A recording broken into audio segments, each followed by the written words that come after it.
ये point P है, इसका सेंटर है, और ये इसका पोजीशन वेक्टर है। Position vector is R. ठीक है, this is centre O. At certain time T the location of the body is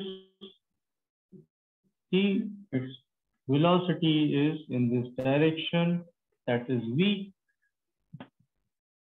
Time t, location p, velocity is v.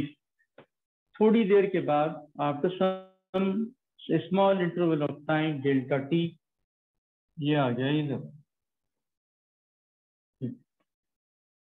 After a small interval of time the body reached at this point। तो यहाँ पे time हो गया इसका t plus delta T. इसकी velocity की direction हो गई ये वाली, let's call it v dash. ठीक है, और इसका पोजीशन वेक्टर अब हो गया ये r डैश, नया पोजीशन वेक्टर हो गया। तो हमने देखा डेल्टा टी टाइम के अंदर ये बॉडी की जो डायरेक्शन इधर थी ये इधर चेंज हो गई। तो there is a change in direction of speed, velocity. Speed बढ़ाएंगे ऐसे, तो आप बढ़ा दीजिए, इसको पीछे एक्सटेंड कर दीजिए। तो व्हाट डू वी सी, ये दोनों जहाँ पे इंटरसेक्ट कर रहे हैं, यहाँ पे इन दोनों के बीच का एंगल है अगर थीटा, तो ये वाला एंगल भी थीटा होता है, जो मैंने लास्ट टाइम एक्सप्लेन किया था। थोड़ा ध्यान दें यहाँ पे, ये रेडियस और ये वेलोसिटी की डायरेक्शन अलोंग टेंजेंट होती है। टेंजेंट की तरफ वेलोसिटी की डायरेक्शन होती है कभी भी सर्कुलर मोशन के अंदर, अगर आप देखेंगे तो। इसका मतलब ये एंगल हो गया 90 डिग्री। सेम चीज क्यू के लिए भी ट्रू है। पोजीशन वेक्टर है आर डैश और वेलोसिटी है वी डैश, ये भी आपस में परपेंडिकुलर हो। ठीक है, अब ओ पी क्यू, इसको कुछ नाम दे देते हैं यहाँ पे, मान लो R. O P R Q ये एक क्वाड्रिलेटरल बन गया। ओ पी आर क्यू एक क्वाड्रिलेटरल बन गया, और इस क्वाड्रिलेटरल के अंदर ये दोनों राइट एंगल, इसमें ये दोनों राइट एंगल हैं। ठीक है, अब क्वाड्रिलेटरल में जब हम एंगल सम प्रॉपर्टी लगाते हैं, तो एंगल सम प्रॉपर्टी के अनुसार इन चारों एंगल्स का सम कितना होना चाहिए। हाँ बेटा, क्वाड्रिलेटरल के चारों एंगल्स का सम कितना होता है। 360। यस, 360 होता है। और 360 में से हमारे पास दो एंगल राइट एंगल है, राइट एंगल है, तो 180 हो गए वो। अब 360 में से ये दो राइट एंगल हम हटा देंगे, बाकी दो एंगल्स का सम कितना हो जाएगा, 180 डिग्री। और उस 180 में हमारे पास ये थीटा और दूसरा एंगल जो है वो ये वाला सामने वाला आप, इन दोनों का सम 180 है।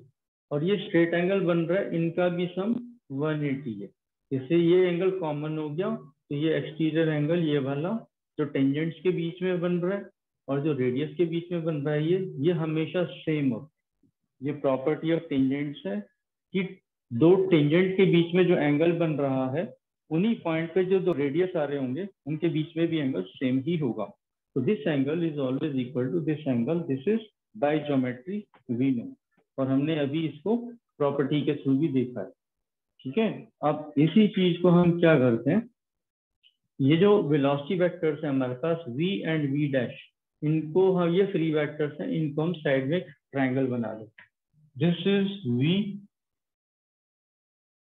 And this is v dash, और इन दोनों वेक्टर्स के बीच का जो एंगल है ये है theta. This angle is theta and this angle is also theta, right. अब by definition of acceleration, how do we define acceleration? Acceleration is defined as the rate of change of velocity. Acceleration is defined as rate of change of velocity. So we define acceleration as delta v, change in velocity, upon change in time, delta v upon delta t। तो हमें ये चीज evaluate करनी है, हमें इसका magnitude find करना है और इसकी डायरेक्शन फाइंड करनी है। दो चीजें हैं हमारे पास जो हमें पता करनी है। So how do we do this. ठीक है, तो सबसे पहले तो हम चेंज इन वेलोसिटी कैसे निकालते हैं। change in velocity delta v is given by final velocity minus initial velocity. ये ध्यान है आपको, change in velocity is given by final velocity minus initial velocity. अब ये तीनों क्या है, वेक्टर क्वांटिटीज है, ये तीनों वेक्टर क्वांटिटीज है, ठीक है. So here we apply triangle law of vectors to find what is delta v. ठीक है, अगर मैं इस v को इधर ले आऊं, delta v plus v gives me v dash. तो वेलोसिटी v ये है, इधर इसके अंदर डेल्टा v ऐड करूंगा तो v डैश मिलेगा, ठीक है. इसका मतलब ये जो वेक्टर है इस प्रकार से ज्वाइन करते हैं, इसको ट्रायंगल पूरा करते हैं. ये वाला जो वेक्टर है अपने पास, ये delta v, this vector is delta v, that is change in velocity. ये हमें चेंज इन वेलोसिटी मिल गया यहाँ से. Change in velocity is this vector, और इसकी डायरेक्शन क्या है, देखिए इसकी डायरेक्शन है जो यहाँ से इस प्रकार की डायरेक्शन है, ये वाली direction. This direction is always towards the centre. This direction is always pointing towards the centre of the circle, ठीक है. इस चीज को कैसे देख सकते हैं, इस चीज को भी, ये तो एक डायरेक्शन यहाँ से पता चल रही है, ठीक है. अगर मैं इसको छोटा छोटा छोटा करता जाऊं, टाइम ड्यूरेशन घटाता जाऊं, टाइम ड्यूरेशन घटाने से एंगल छोटा होता चला जाएगा, ठीक है. एंगल के छोटे होने से क्या होगा, ये वेलोसिटी पास आती चली जाएंगी, मगर ये डायरेक्शन देखो यही वाली रहेगी. कितना ही छोटा कर लो आप, डायरेक्शन यही रहेगी, डायरेक्शन विल रिमेन सेम. आप टाइम को इनफाइनेटेसिमली स्मॉल कर देंगे तब भी डायरेक्शन सेंटर की तरफ रहेगी. तो this direction is always pointing towards the center of the circle.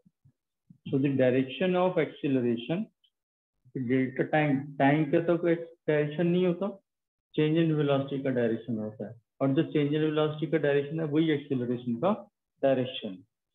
So the direction of change in velocity is always pointing towards the center. That's why it is specifically named as centripetal acceleration. So the direction is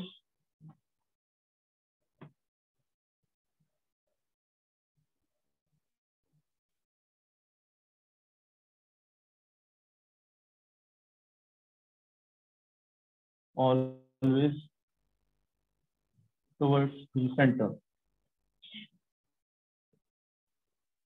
Therefore called centripetal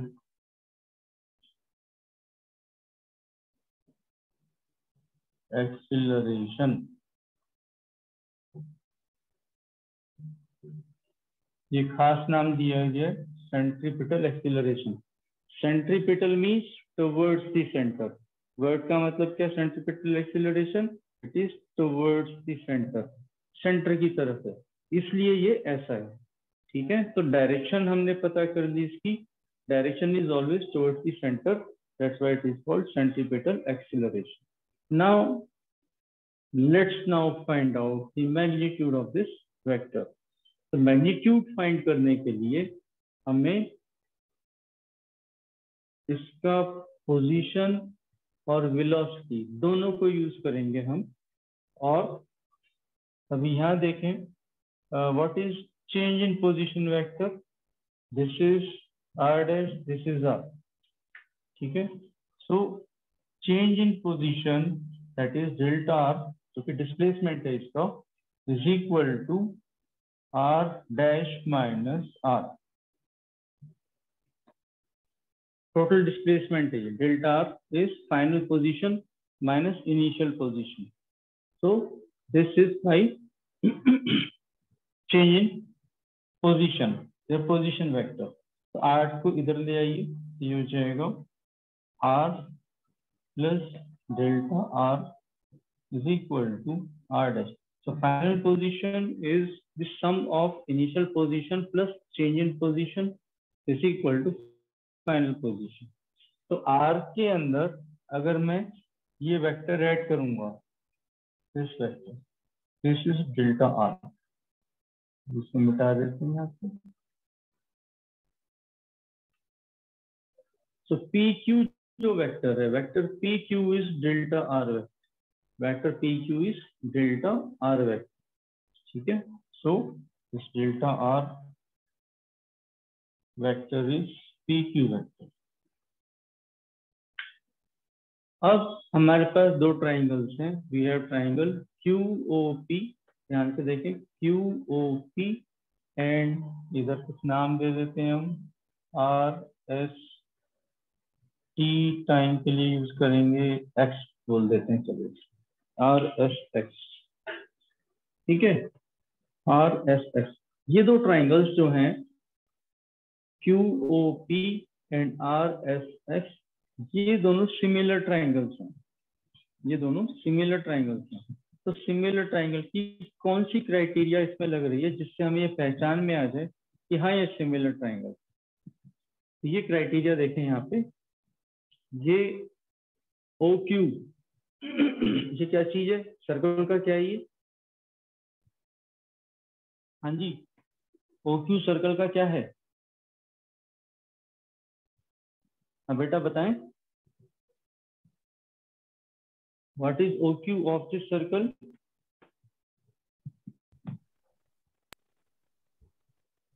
बताओ बेटा। O Q क्या चीज है, radius, yes, O Q is radius, and what is OP, OP is also radius. और किसी भी circle में सारे रेडियस इन मैग्नीट्यूड बराबर हो, किसी भी सर्कल में सारे रेडियस इन मैग्नीट्यूड बराबर हो, इसका मतलब ओपी और ओक्यू का जो मैग्नीट्यूड है वो बराबर, ठीक है, और इन दोनों के बीच का एंगल है थीटा। फिर हमने शुरू में ही बात की थी यूनिफॉर्म सर्कुलर मोशन, हमने शुरू में बात की थी यूनिफॉर्म सर्कुलर मोशन मीन्स जो मैग्नीट्यूड है, स्पीड है, ठीक है, उसका मैग्नीट्यूड बराबर है, means the magnitude of v dash and v they are also equal. तो इन दोनों ट्राइंगल में दोनों साइड बराबर है, इंक्लूडेड एंगल भी बराबर है। तो by side angle side criteria these two triangles are similar, ठीक है। इसको आप किस प्रकार से एक्सप्रेस कर सकते हो, P R dash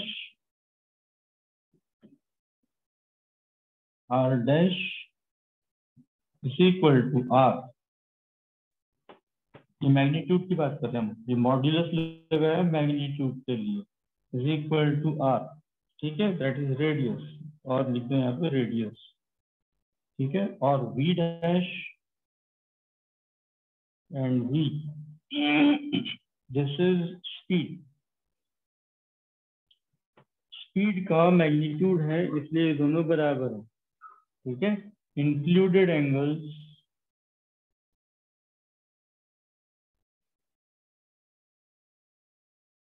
are also equal, included angle भी इक्वल है, तो इंक्लूडेड एंगल भी इक्वल हो गए, इसलिए क्या होगा, ट्राइंगल सिमिलर हो जाएंगे, right. Triangle QOP is similar to triangle RSX। तो सिमिलर ट्राइंगल की क्या प्रॉपर्टी होती है, सिमिलर ट्राइंगल की प्रॉपर्टीज होती हैं कि करस्पॉन्डिंग एंगल्स बराबर होते हैं और उनकी जो करस्पॉन्डिंग साइड्स होती है उनकी रेशियो सेम होती है, ठीक है।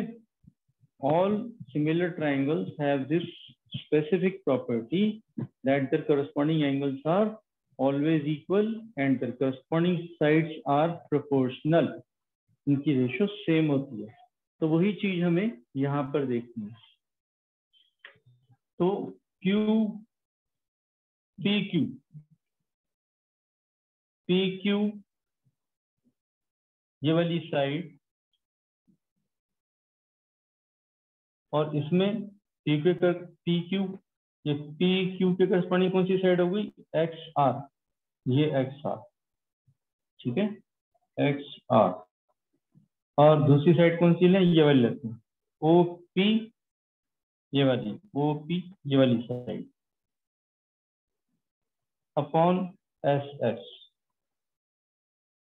एस एक्स ये वाली साइड, ठीक है, हमने करस्पॉन्डिंग साइड्स की यहाँ पे रेशो ले ली। अब इनको हम इनकी वैल्यूज से रिप्लेस कर देते हैं। तो पी क्यू की क्या वैल्यू है? पी क्यू की वैल्यू है डेल्टा आर।